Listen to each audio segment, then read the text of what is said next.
Hello everyone, this is going to be our final tutorial. It's about post-processing and compositing.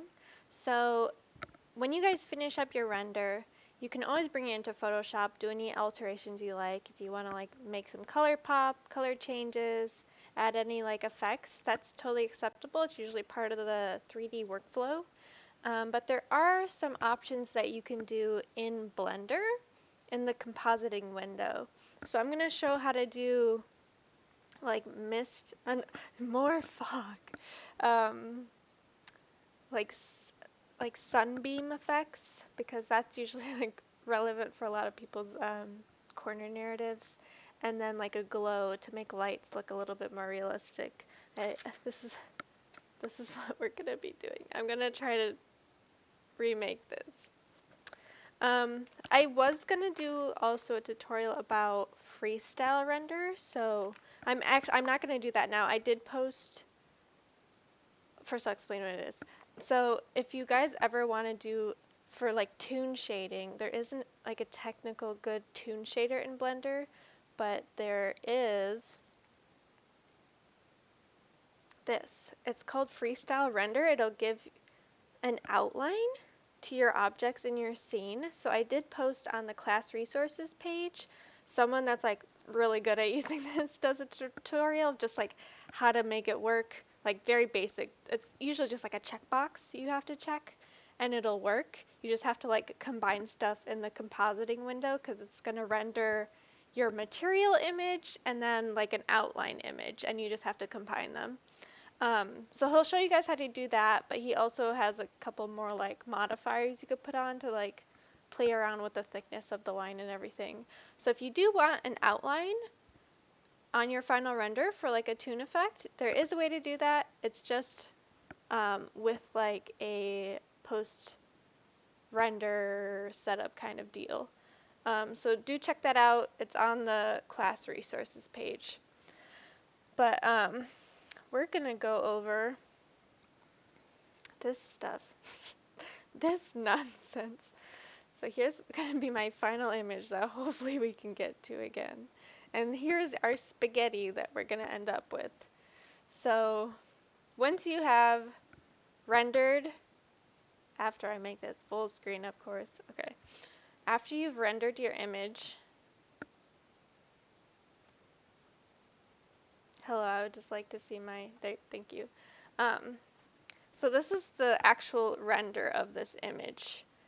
But afterwards, you can put on effects with nodes in the compositing to just further enhance it. So to do this, you first have to check box a few things for your render to pay attention to when it's rendering. So it's kind of like when we have to check box the denoise data. So before the render, we're going to go into some of our render settings, if I remember which ones. So the pile of pictures icon, the view layer properties, where you usually turn on denoising data. I'm just not doing that for this, just to not clutter up my my nodes, just to try to keep it simple. But you can also checkbox denoising data if you'd like. But the ones that I checkboxed for this tutorial are mist. So you can see mist showed up on my render layers over here on the left. And if you don't see this, make sure you have checkmarked use nodes. And I also checkboxed ambient occlusion.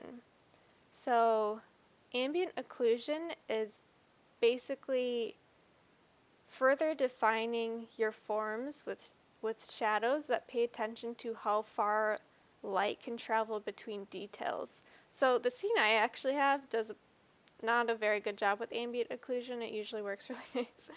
But this can help really define forms if you mix it in. So I'll show you guys how to use that too really quick. So let me delete this. Break my soul. Bye!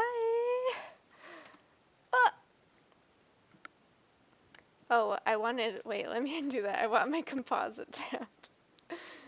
Come back. Okay. So this is what we usually have when we first pull up our render. Really quick, first thing I did pull up was this viewer, which if you do Shift A, output, there should be a viewer option. And this is going to give us like a little sneak preview in the background of our compositing, so we don't have to keep hitting like F11 to check on our stuff. So this should give you a live preview. If it is too zoomed out, if you hit V, I'm not going to hit it because it's already like perfectly zoomed, but if you tap V, it should like pop your like image to be smaller on there.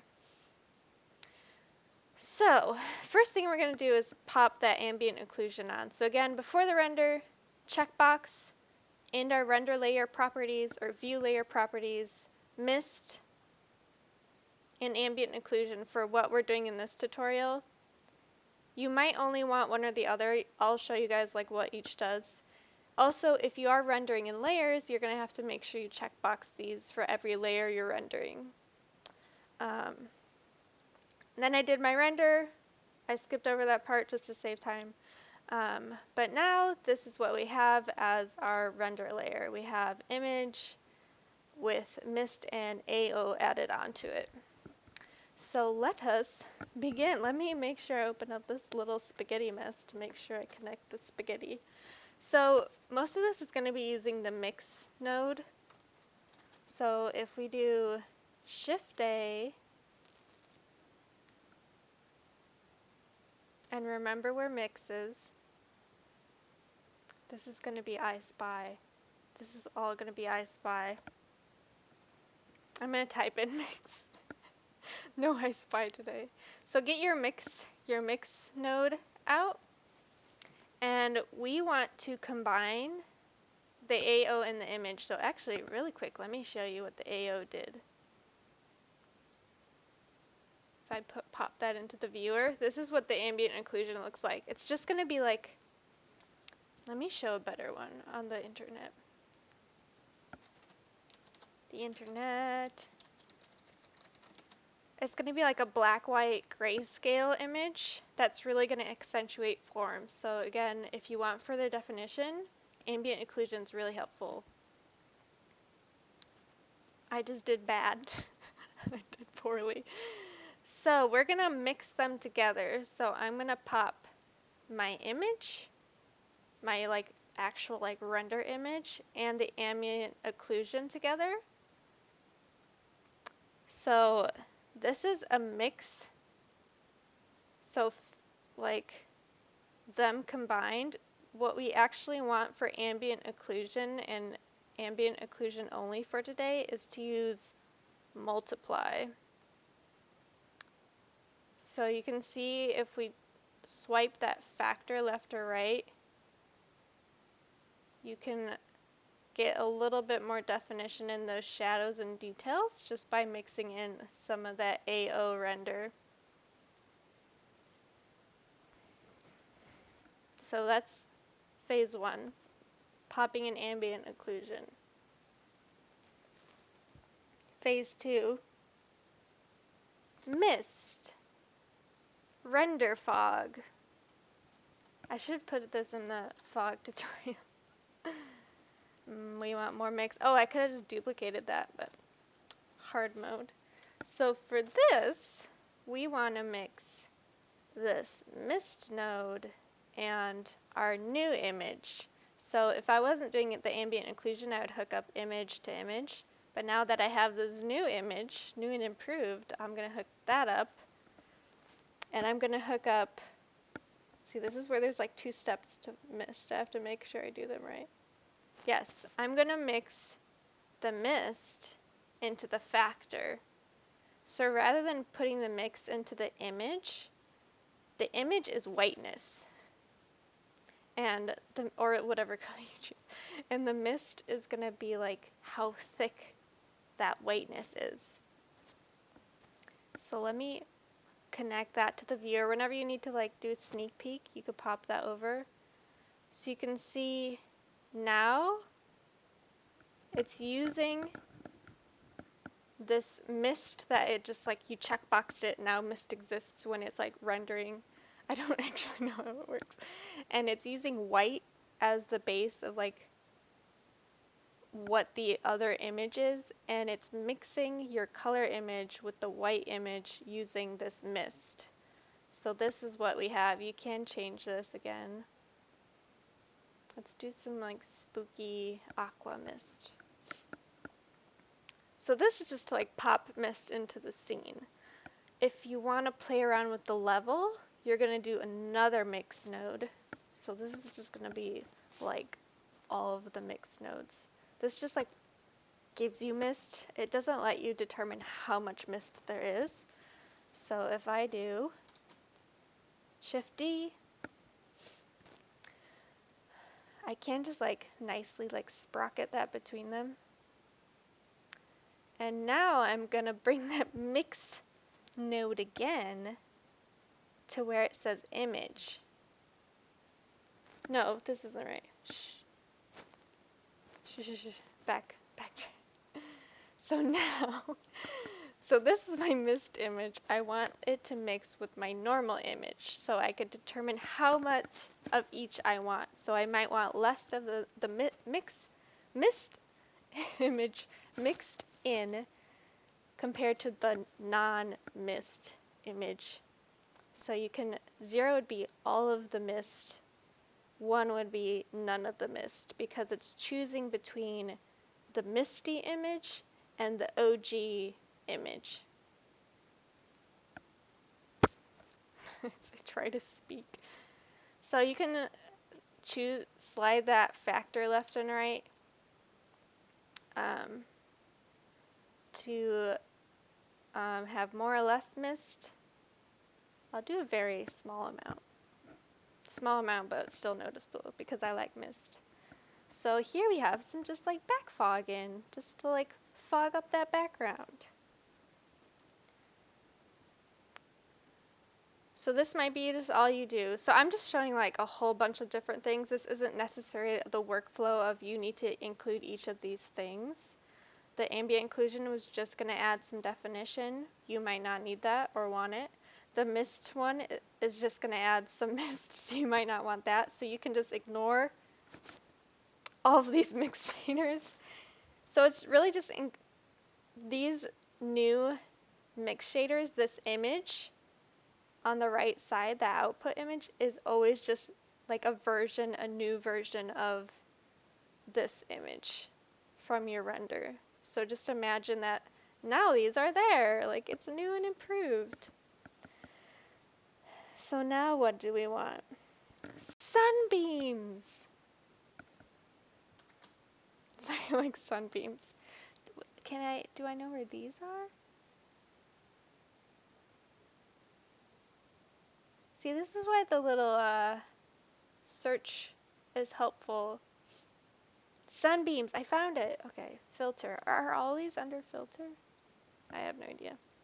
So sunbeams, you want the mist checkboxed as well. So you don't necessarily have to have the mix in the background, but it's gonna use the mist to make like God rays, like those like clouds with the like fancy sun coming through. So we're gonna hook up mist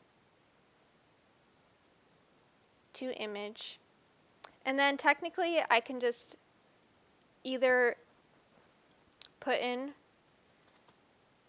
a mix shader that's mist. See, I can't do mist and mix. It's too hard. I could, if I was just doing like sunbeams as the only addition, I would just hook up this image, combine the red image and the purple image, referring to the colors, maybe that's more helpful. But because I have all these other alterations, I'm going to combine this image with my sunbeam image. And right now, you don't see anything. One thing I do want to change is I want to add some sunbeams onto my image. So I'm not mixing them. So this is where it's like tricky because you have to figure out what type of mix shader you need. I'm not mixing the sun with, I'm adding it to the image, so I want an add mix. I don't know if I can still see it that much. Oh, because my ray length. So this is how far our sun is going. You can see if I slide that right on over, I get a nice beam coming through my window. So this is going to be determined by like where your light, your like outside light actually is and like what direction it's going. So that might be like, if you don't see anything, it could be that. I cut some windows in just so we could see some sunbeams. So ray length is going to be like pretty much like how intense it is. You could also have more control over the intensity by putting in a color ramp, which I could put in. I don't know if it's going to be confusing. I think I posted a screenshot of this, like explaining each thing. So hopefully that combo of this and that will help. We have also these couple other controls. This these little numbers. You can see if I drag that left and right, it's pretty much like changing like the direction of the sun kind of, where it's making the ray look like it's going more up or more down. And then this one on the right should do more like right or left. So it's like rotating it around the z-axis. So right now it's like coming straight at us. I'm just gonna do that. This is fine. Yeah. So you don't have to do this.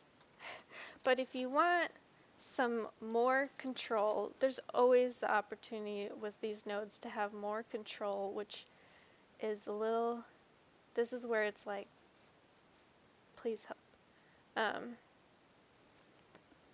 But now we can use a color ramp to like determine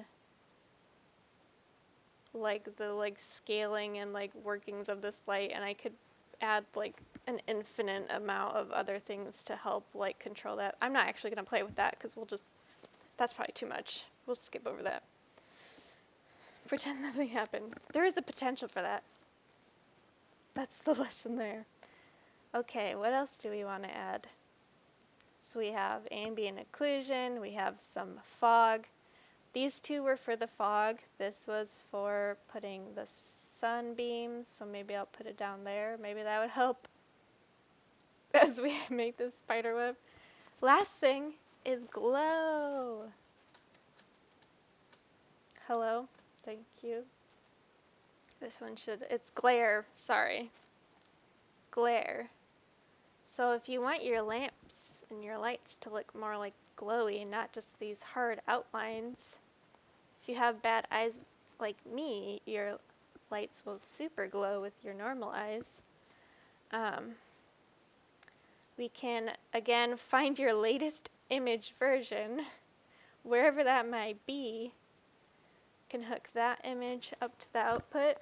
And this is the like default version. It does the light streaks. We're actually going to do a combo of glare because it just makes it more exciting. So you can drop down that streaks tab and you can play around. This is ghosts. If you want some ghosts in your space. Simple star. That's pretty nice. That's similar to streaks, but I'm going to start with fog glow because why not put some more foggy glow in there? And this is all in my way. Get out of the way. I want to put some glare in, please. So, we have a couple of things we could play around with. Mainly, the threshold is going to determine what is glowing, glaring. So a higher threshold is going to have just like the most intense lights emit glare. A lower threshold is going to have like everything be glowy. So usually you want like different levels of this to be like really realistic. So for this fog glow, I'd probably keep it a little bit lower. No, a little bit, as I make absolutely everything glow. Ba, ba, ba. is I'll have my lights glow. I ideally would have like a little bit of my sunbeam glow, but I'm afraid of how far I can go. How low can I go? Please. Oh, that's nice. It's doing a very slight glow. And then size is like, oh, am I crashing? No, we're fine. I always just like grab these sliders and just like wham him to oblivion, and Blender doesn't like that. This should be the size of the glow. You can see, especially around the little light bulbs, it getting smaller or larger. I want a big glow just for this like general one. So here's one type of glare. I want to do before, after. Or after, before, after. Like, look at that. That's so nice. Okay. Glow up. Literal glow up. So let's do another glare so we can add some streakies to these lights, because I don't know why light does that.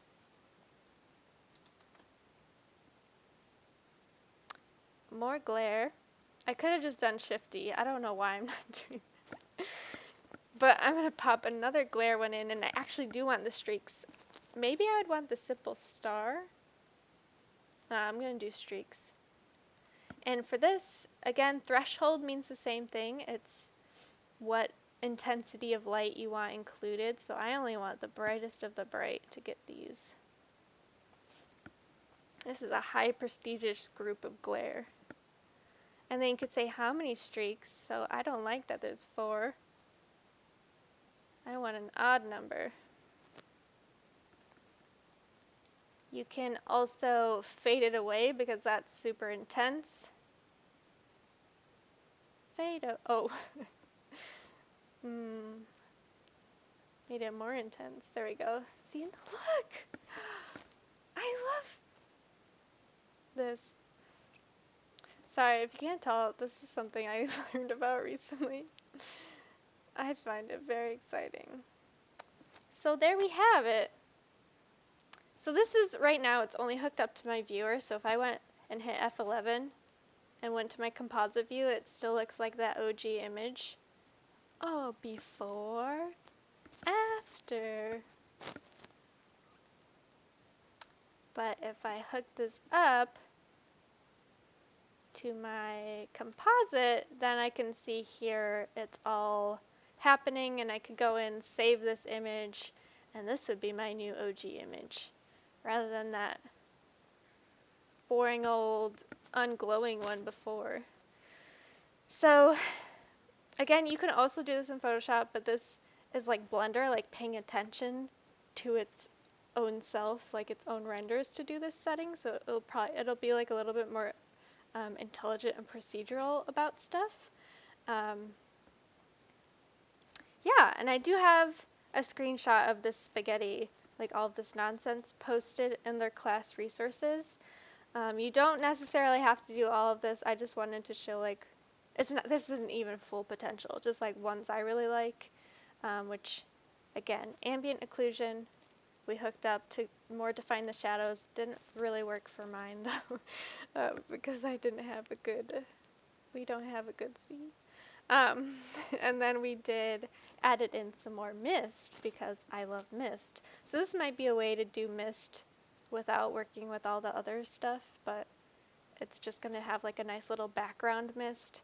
We put in some sunbeams for some God rays, and then we put in some glare for the lights to more like fizzle in the air. Sorry. This is the last video. It's probably for the best. I don't know if I know how to teach anymore. Yes, so that's all. I hope you guys have fun with this.